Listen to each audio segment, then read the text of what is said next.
골로새서 3장 23절 말씀입니다. 골로새 3장 23절 18절부터 25절까지 봐야 되지만 23절만 읽겠습니다. 골로새 3장 23절 같이 읽습니다. 시작.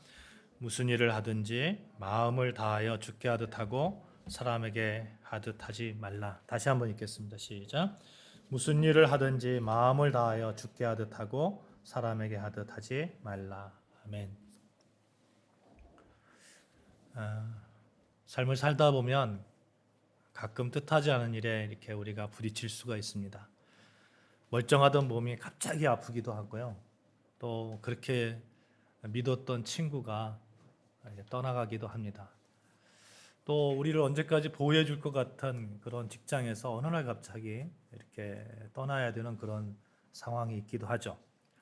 처음에는 막 정신이 없어요. 처음에 막 정신이 없고 당황스러워서 어쩔 줄을 몰라 하지만 그래서 잘 대처하지도 못하고 그러다 보니까 후회스러운 일들도 만들기도 하죠. 그러나 좀 상황이 정리되고 나고 또 마음도 잠잠해지고 그 일들에 대해서 왜 생겨났는지 그 결과는 어떻게 귀착되어야 하는지 이렇게 생각하게 된다면 지나온 그 삶에 대한 그런 성찰을 하게 됩니다. 내가 지금까지 이를 어떻게 살았는지 돌아보게 되고 또 앞으로 무엇을 위해 살아가야 될까 다짐하는 그런 계기가 되기도 한다는 거죠. 후회하는 일들도 있을 것이고 또 잘했다고 생각되는 것들도 있을 겁니다. 근데 무엇 때문에 후회하고 무엇 때문에 잘했다고 말할까요? 과거를 볼 때 여러분 무엇 때문에 내가 후회스럽다, 나는 무엇 때문에 잘했다, 그 판단의 근거가 어디에 있습니까? 여러분 어디에 있습니까? 대부분의 경우 그 판단의 근거를 어떤 목표를 세웠느냐 하는 그런 목표의 문제고, 또 하나는 내가 얼마나 그 목표를 향해서 좀 성실하게 좀 그렇게 잘 그 목표를 향해서 달려갔는가 하는 그런 자세의 문제일 겁니다. 어떤 가치관을 가지고 삶을 살았느냐 하는 문제라는 거죠. 또 그 가치관에 대해서 내가 정말 충실하게 그 일을 감당했느냐 하는 문제입니다. 설교 말씀을 쓰면서 저에게 이런 질문을 해봤어요. 너 한 20대로 돌아가고 싶니? 우리 반주자님 20대인데 20대로 돌아가고 싶니? 이렇게 물어보면 어떨까 하는 그런 질문을 한번 해봤어요. 질문을 딱 하니까 바로 입에서 yes 이런 생각이, 이런 말이 탁 튀어나오는 거예요. yes 이렇게 말이 튀어나오다가 한참을 생각하면서 과연 글쎄 그럴까? 내가 20대로 30대로 돌아가라고 하면 돌아갈 수 있을까? 하는 그런 생각이 드는 거죠. 이유가 있어요. 좀 아쉬운 점도 있지만 당시에는 제 나름대로 그냥 최선을 다해서 산 삶을 부정하고 싶지 않은 거죠. 결과가 어떻게 나왔던 그때는 힘을 다했기 때문에 그렇습니다. 그래서 젊은 시절에 대해서 후회하느냐 이렇게 물어본다면 꼭 그렇지는 않은 것 같아요. 환경적으로 원래 좋게 타고난 분들이 있잖아요. 뭐 인적 또 물적 그런 재산이 많은 분들, 그분들은 훨씬 더 좋은 결과를 가지고 왔겠죠. 근데 그들과 비교할 이유도 없고 그냥 제 나름 제 자신으로 바라본다면 나름대로 열심히 살았으면 되었지 않나 하는 그런 생각을 해보았습니다. 또 한 가지 이유가 있어요. 과거가 어찌 되었건 모든 면에서 절대적으로 완벽하게 우리 최선을 다할 수 없잖아요. 제가 인간인데 그렇잖아요. 실패도 있을 수 있을 거고 아픈 기억도 있습니다. 그런데도 불구하고 성경 말씀에 모든 것이 합력하여 선을 이룬다고 말씀하잖아요. 모든 것이 합력하여 선을 이룬 그 합력의 역사, 그러니까 과거의 그런 모든 것들이 현재 나를 있게 했다. 정확히 말하면 현재 내가 지금 예수 그리스도 안에 살고 있는 이 새 생명된 삶을 살고 있는 나를 있게 한 그 원동력은 그 실패했던 과거도 되고 성공했던 과거도 되고 그런 모든 과거가 합력하여서 지금의 나를 만들고 있다 하는 거죠. 그러니까 과거를 부정하면 지금의 현재인 나도 부정하게 되더라는 거죠. 사랑하는 여러분, 여러분과 저는 정말 예수 그리스도 안에서 하나님의 백성된 그런 삶을 살고 있습니다. 지금 현재 그렇잖아요. 믿으시면 아멘 하시다. 아멘? 그렇잖아요. 지금 현재 그렇게 살고 있다는 것은 여러분의 그런 지나온 과거가 어찌 되었건 그 모든 것이 합력하여서 지금의 여러분이 있게 했다는 거예요. 그걸 부정하고 싶지 않은 거예요. 또 한 가지 이유가 있다면 어느 작가가 이런 얘기를 했거든요.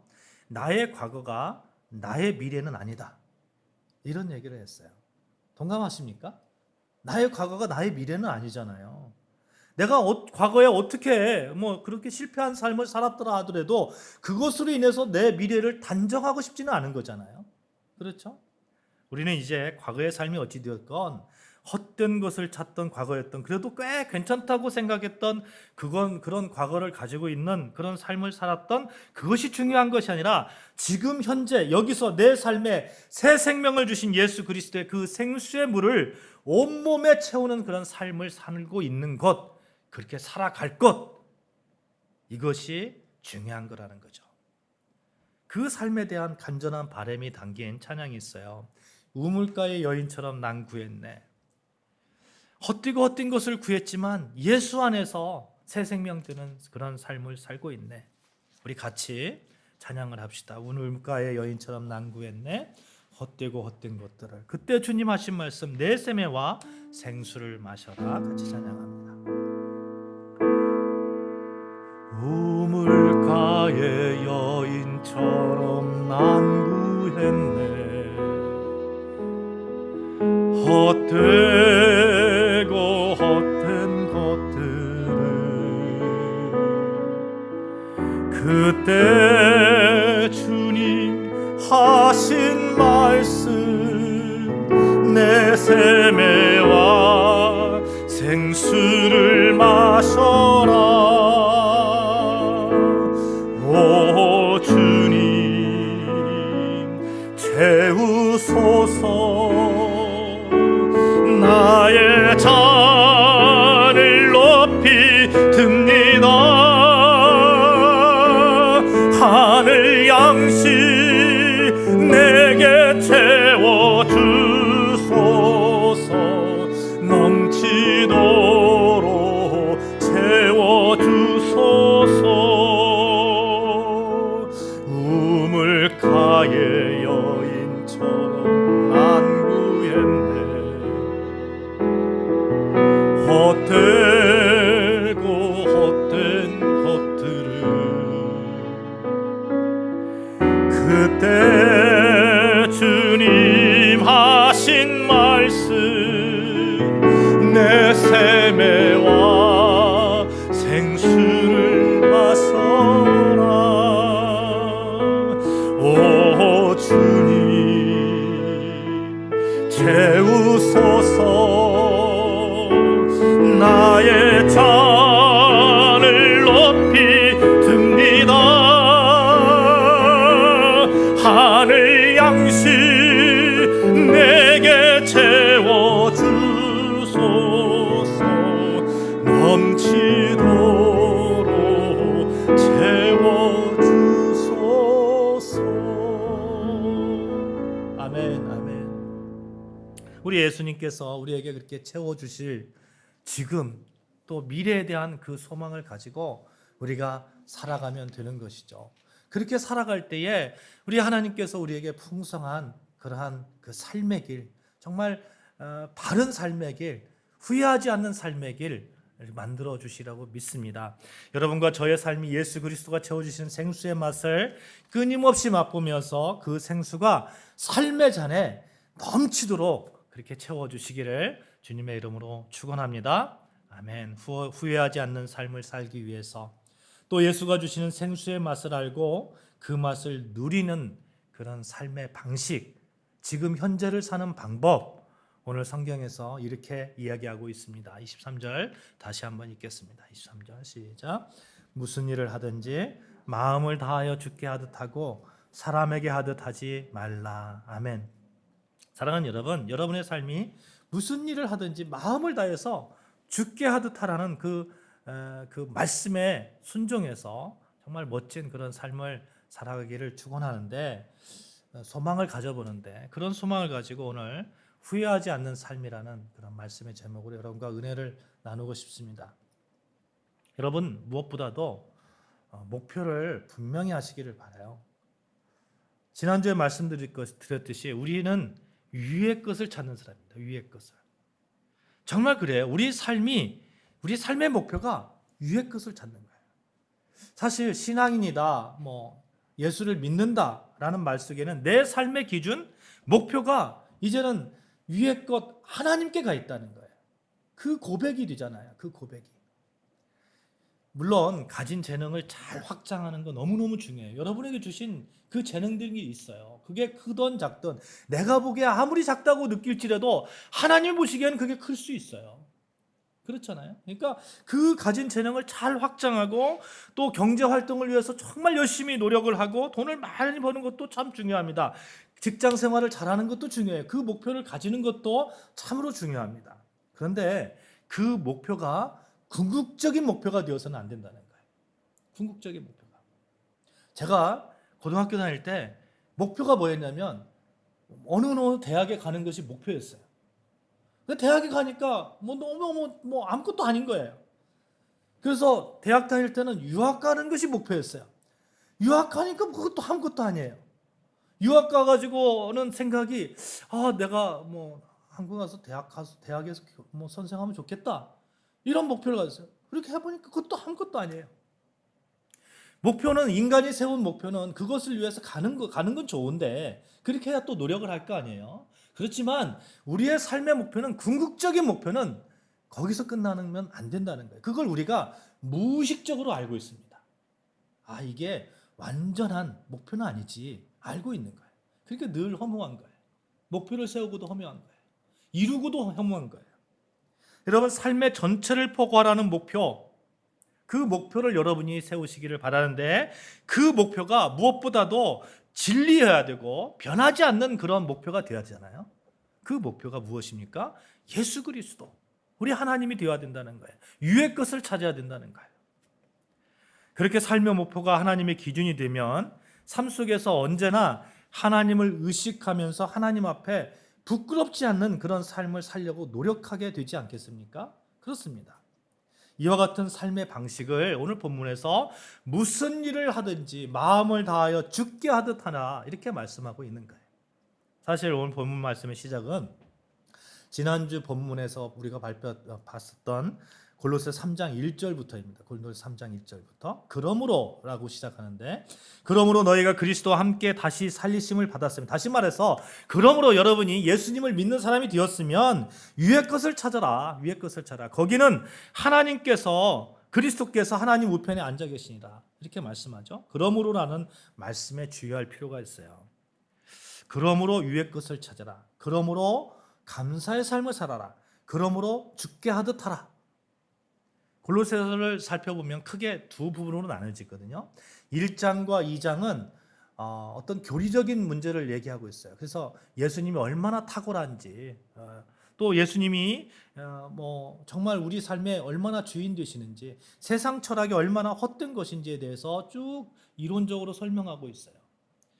그리고 그러므로라고 연결을 짓고 3장 이후부터는 우리가 실질적으로 어떻게 살아야 될 건지에 대해서 이렇게 이야기하고 있죠. 그러니까 아는 것은 여러분 행함이 같이 동반되어야 진정한 알미 되잖아요. 알기만 알고 행하지 않으면 그건 아는 것이 아니잖아요. 그렇잖아요.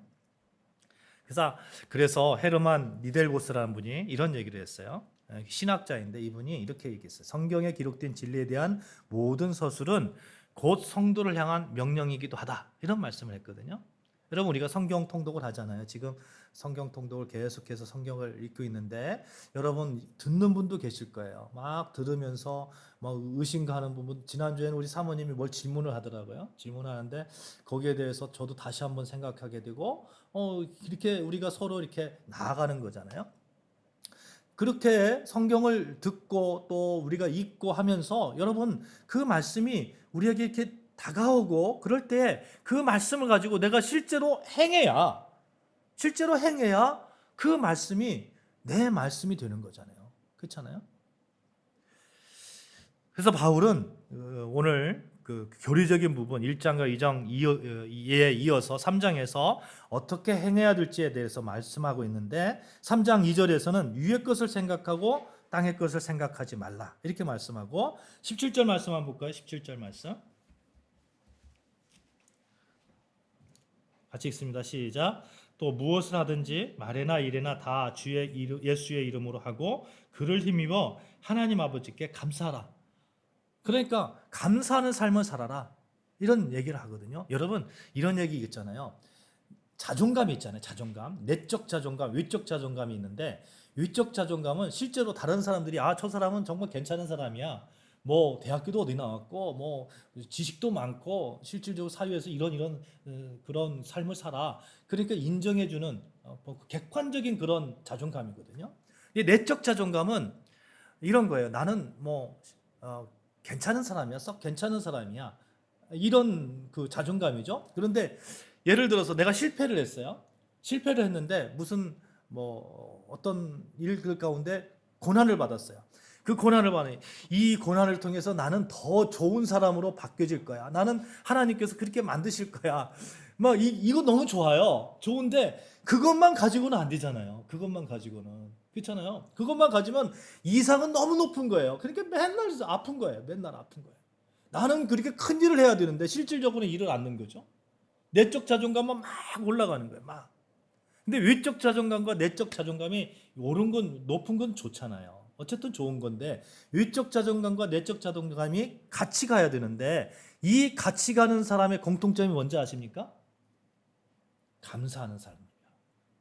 그 사람들은 늘 감사해요. 그러니까 우리가 의식적으로 감사할 필요가 있어요. 감사할 필요가. 하나님 감사합니다.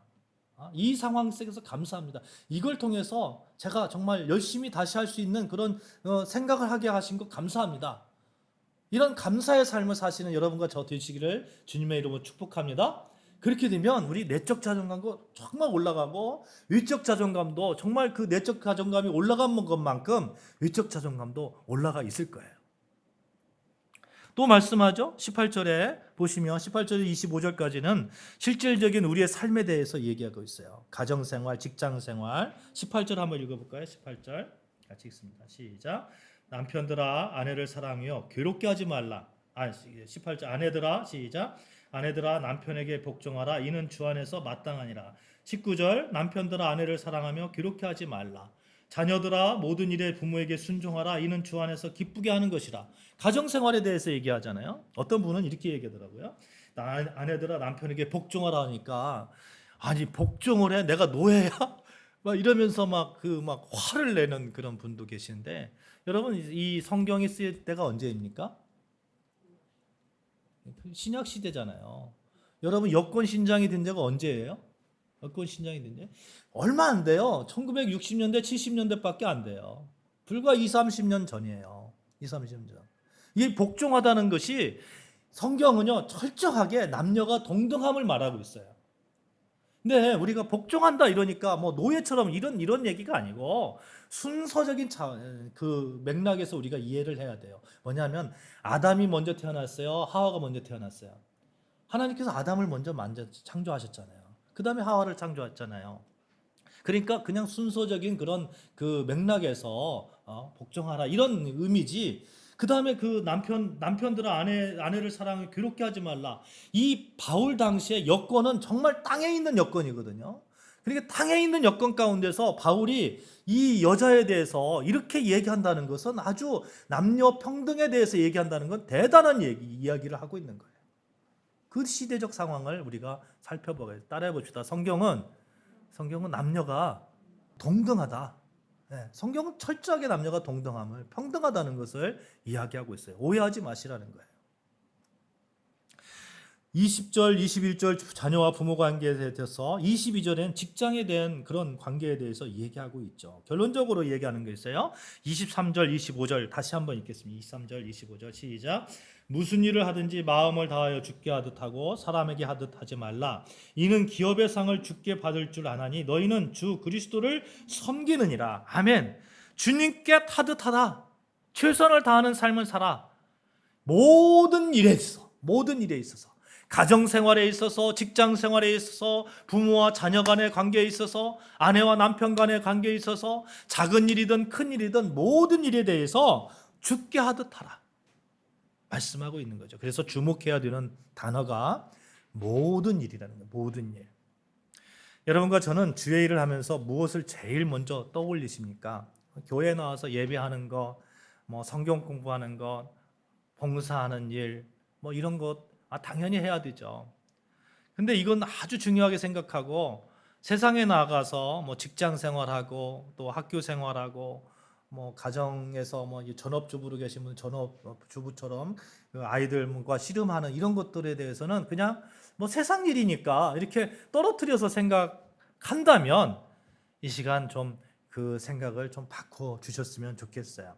교회와 관련된 일들은 거룩한 일이고 또 일상생활에 관련된 일들은 거룩하지 않은 일이니까 교회에서는 정말 열심히 주님, 정말 제가 주님을 사랑하는 사람입니다 이렇게 막 신실한 척하면서 예배를 드리고 세상에 나가서는 세상 일이니까 언제 그랬느냐처럼 그렇게 살아서는 안 된다는 거예요.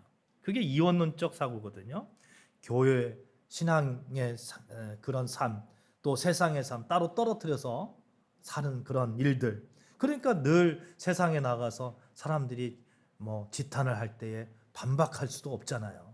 그렇잖아요. 교회에서는 친절하지만 사회에서는 불친절하고 그래서 사회적인 지탄의 대상이 되기도 한다면 그러면 문제가 있는 거 아니겠어요?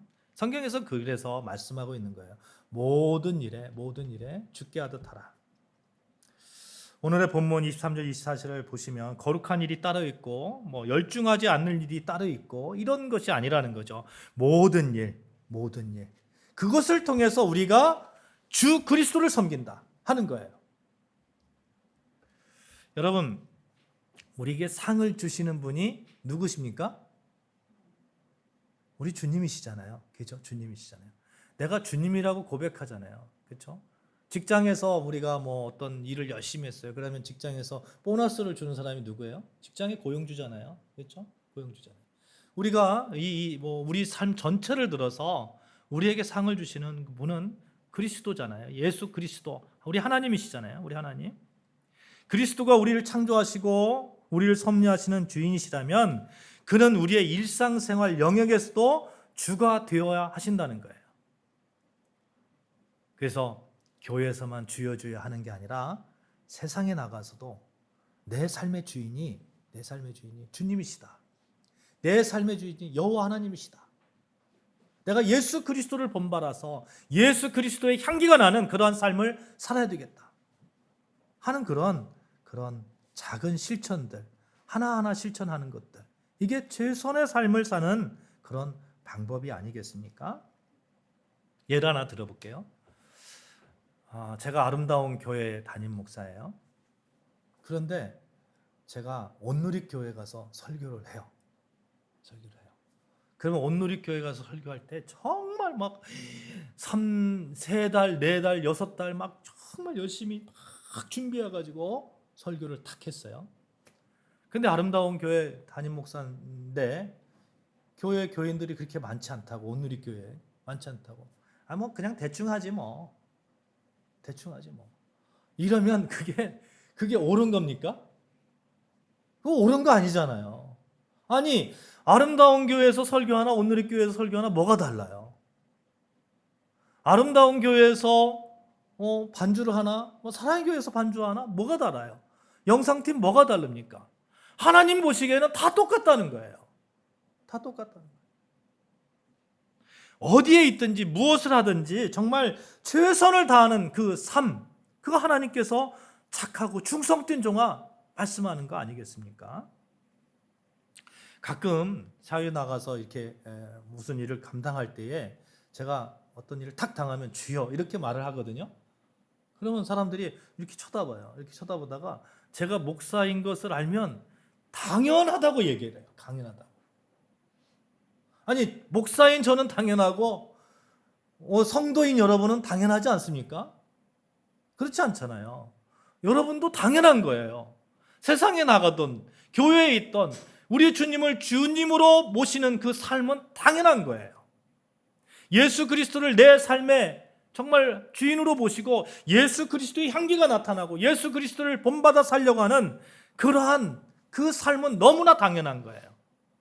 이 당연함으로 나아갈 때 우리 삶이 기쁨의 그런 넘치는 그런 삶을 사는 거 아니겠습니까? 사람들을 주인으로 보면 사람들이 있을 때는 뭐 주인이 예를 들어서 뭐 주인이 직장의 상사다 그러면 상사가 있을 때 뭐 대충 뭐 열심히 하다가 상사가 없으면 대충 이거 노예 근성 아니겠어요? 그런데 우린 주인이 누구예요? 예수님이잖아요. 우리 하나님이잖아요. 하나님은 어느 곳에 계시든 무소부재하시고 전지전능하신 그 하나님이신데 그 하나님 앞에서라면 정말 최선을 다하는 어느 곳에 있든지 무엇을 하든지 그 가운데서 하나님이 주시는 그러한 어떤 능력이 있을 것이고 또 해결해 나갈 수 있는 그런 힘을 주실 것이고 그럴 때 우리는 기쁨에 넘치는 그런 일들을 감당하지 않겠어요? 그래서 바울이라는 사람이 이렇게 얘기하거든요. 갈라디아서 1장 10절에 내가 사람을 좋게 하랴 하나님을 좋게 하랴 이렇게 얘기합니다. 다른 말로 해서 내가 사람들을 기쁘게 할까 하나님을 기쁘게 할까 이렇게 얘기하는 거거든요. 사람들을 기쁘게 한다는 건 사람이 주인인 거예요. 하나님을 기쁘게 한다는 물론 하나님을 기쁘게 하는 삶이 또 사람을 기쁘게 하는 삶이 되겠죠. 왜? 하나님은 사람들을 사랑하니까 그렇잖아요. 그런 말씀의 맥락으로 3장 22절을 한번 이렇게 읽어볼게요. 3장 22절 읽겠습니다. 시작. 종들아 모든 일에 육신의 상전들에게 순종하되 사람을 기쁘게 하는 자와 같이 눈가림만 하지 말고 오직 주를 두려워하여 성실한 마음으로 다하라. 그렇죠? 눈가림만 하지 말라. 눈가림만 하지 말라. 무슨 일을 하든지 정말 성실한 마음으로 하나님 앞에서. 그래서 종교 개혁자들을 이것을 뭐라고 얘기하냐면 코람데오라고 얘기한 거죠. 코람데오. 하나님 코람. 하나님 앞에서 데오. 데오라가 하나님이죠. 하나님 앞에서 코람데오. 창세기 17장 1절 말씀을 보면 하나님께서 믿음의 조상 아브라함에게 나타나서 너는 내 앞에서 행하라 이렇게 말씀합니다. 여러분의 이름을 대고 한번 얘기해 볼까요? 성화야 하나님 앞에서 행하라. 한번 얘기해 볼까요? 시작. 여러분 이름 대보세요. 시작. 성화야 하나님 앞에서 행하자. 하나님 앞에서. 바울 사도는 이런 의식이 직장에서 우리 삶의 터전에서 있어야 된다고 강력하게 이야기하고 있는 겁니다. 또 이렇게 고용주도 있잖아요. 이렇게 우리가 일하는 그 노동자도 있지만 고용주도 있잖아요. 고용주에 대해서도 분명하게 얘기했어요. 4장 1절 한번 읽어볼게요. 4장 1절 같이 읽습니다. 시작. 상전들아 의와 공평을 종들에게 베풀지니 너에게도 하늘에 상전이 계심을 알지어다. 너희들도 상전이 있다는 거예요. 하나님이 계시다는 거예요. 이 의식이야말로 진정한 성경적 주인 의식입니다. 여러분 우리의 목표는 우리 위의 것을 향한 우리 하나님을 향한 그 목표를 우리가 바르게 세워야 됩니다. 그 목표 가운데 우리가 정말 열심히 살아간다면 하나님께서 좀 우리가 실패하더라도 남들보다 좀 못해도 하나님께서 이렇게 다독거려 주시지 않겠어요? 그렇잖아요. 사람들의 시선이 중요한 것이 아니라 하나님 앞에서 내가 정말 하나님 내가 최선을 다해서 삶을 살았습니다. 내가 예수 그리스도를 닮으려고 내가 최선을 다했습니다. 위의 것을 찾으려고 최선을 다했습니다. 그렇다면 하나님께서 도닥도닥 해주시지 않겠습니까? 그래서 좀 실패해도 되고요. 남들보다 좀 못해도 괜찮습니다. 사람들의 시선이 중요하지 않기 때문에 그렇습니다. 나를 알아주시는 분, 우리 하나님, 그분 한 분이면 우리가 족한 것이 아니겠습니까? 우리 주님, 우리 하나님이 우리의 주인이시고 주님께서 내 수고를 알아주시고 그분께서 보상해 주신다면 되지 않겠습니까? 오늘 성경에서는 분명하게 하나님께서 얘기하고 있어요. 성실하게 의롭게 이렇게 최선을 다한다면 반드시 보상해 주시겠다고. 25절 같이 읽겠습니다. 25절 같이 읽습니다. 시작. 불의를 행하는 자는 불의의 보응을 받으리니 주는 사람을 유임으로 취하심이 없느니라. 의롭지 않게 행하는 사람들은 거기에 대한 그 하나님의 응징이 있겠다 하는 것이죠. 그러므로 사람들이 알아주든 알아주지 못하던 궁극적인 일의 평가를 주님께 맡기고 주님의 상 주심을 믿고 우리가 그렇게 모든 일에 최선을 다하는 삶을 산다면 결단코 우리가 후회하지 않는 삶을 살지 않겠습니까? 그렇죠? 정말 멋진 그런 삶을 살게 될 거예요.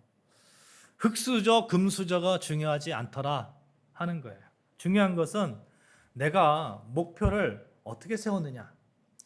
그 목표 세운 것에 대해서 내가 마음을 다하여 죽게 하듯 하는 그런 삶을 살았느냐. 그렇게 살다가 실패해도 괜찮고 그렇게 살다가 좀 열매가 작아도 괜찮아요. 그것 가지고 우리 하나님이 뭐라고 하지 않으십니다. 여러분, 마음을 다하여 죽게 하는 그런 여러분과 저 되어지기를 주님의 이름으로 축복합니다. 먼 훗날 여러분이 지금 현재 오늘을 바라보실 때가 있을 겁니다. 예수 그리스도를 위해서 그분을 목표로 삼고 그분이 주인 되심을 고백하면서 살다 보니까 내가 정말 최선을 다한 그런 삶을 살았구나. 나는 꽤 괜찮은 삶을 살았구나. 나는 그런 고백을 하시는 여러분과 제가 되시기를 간절히 축복하고 또 바라고 원합니다. 오늘 우리는 오늘을 살면서 죽게 하듯 하라는 그런 말씀만 붙잡으면 됩니다. 그러면 하나님이 책임져 주실 겁니다. 이 시간 그 다짐을 가지고 찬양을 하겠는데, 사랑하는 여러분, 혹시 거친 세상에 살아갈 때 실패할 때도 있을 수 있습니다. 어둠 속을 걸어갈 때도 있습니다. 고된 일을 하다가 힘이 붙일 수도 있습니다. 그때 내 목표는 예수 그리스도지.